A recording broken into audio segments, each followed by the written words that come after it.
Did a Sabbath rest or a land of rest finally give Israel true rest? Or do both picture a blissful, eternal rest, far greater than any worldly rest?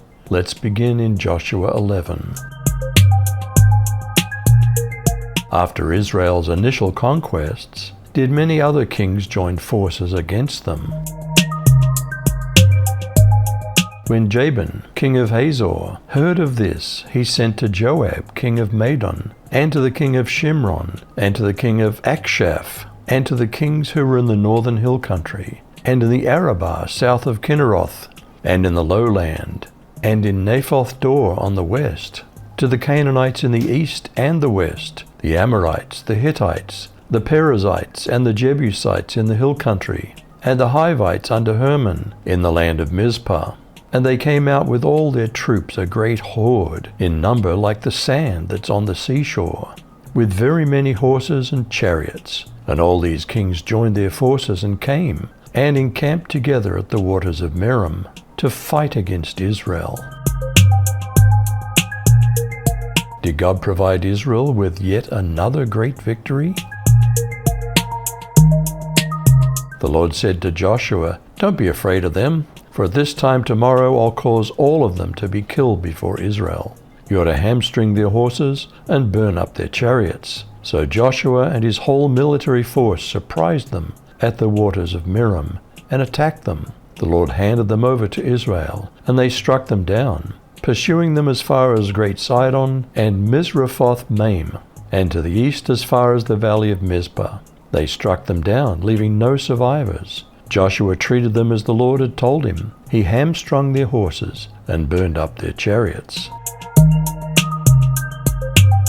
What did God require Joshua to do to those kings and their cities? Joshua then turned back and captured Hazor, executing its king, because Hazor used to be the head of all those kingdoms. They executed all the people who lived in it, completely destroying it and leaving no one alive. Then he burned Hazor in fire. So Joshua captured and annihilated all of these cities, along with their kings, completely destroying them, just as Moses the servant of the Lord had commanded. However, Israel didn't burn any of the cities that had been built on mounds of ruins, except for Hazor only, which Joshua burned. The Israelis took the spoils of war from these cities, along with their livestock, but they executed every human being until they had completely destroyed them, leaving no one alive. Joshua did just what the Lord had commanded his servant Moses, and just what Moses had commanded him, leaving nothing unfinished. Did any of those kings make peace with Israel, or were they all destroyed? So Joshua took all that land, the hills, and all the south country, and all the land of Goshen, and the valley, and the plain, and the mountain of Israel, and the valley of the same, even from the Mount Halak that goes up to Seir, even to Baalgad in the valley of Lebanon, under Mount Hermon.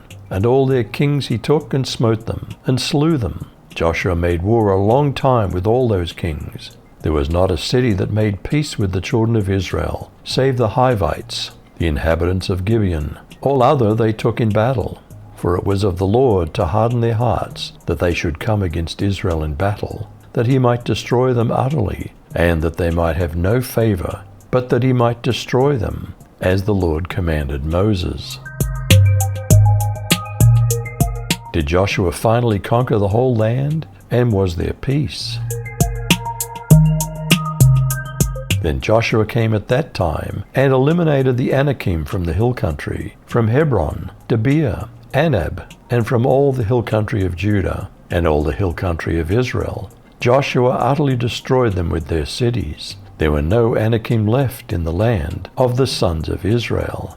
Only in Gaza, Gath, and Ashdod some remained. So Joshua took the whole land, in accordance with everything that the Lord had spoken to Moses. And Joshua gave it as an inheritance to Israel, according to their divisions by their tribes. So the land was at rest from war.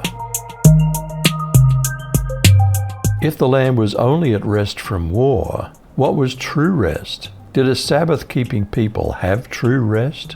What kind of rest could there be beyond the Sabbath rest, and beyond the Israelites' land of rest. For if Joshua, or Jesus, had given them rest, he would not have spoken of another day after that. So there remains a Sabbath rest for the people of God. For the one who has entered his rest has himself also rested from his works, as God did from his. Therefore let us be diligent to enter that rest, lest anyone fall into the same example of disobedience.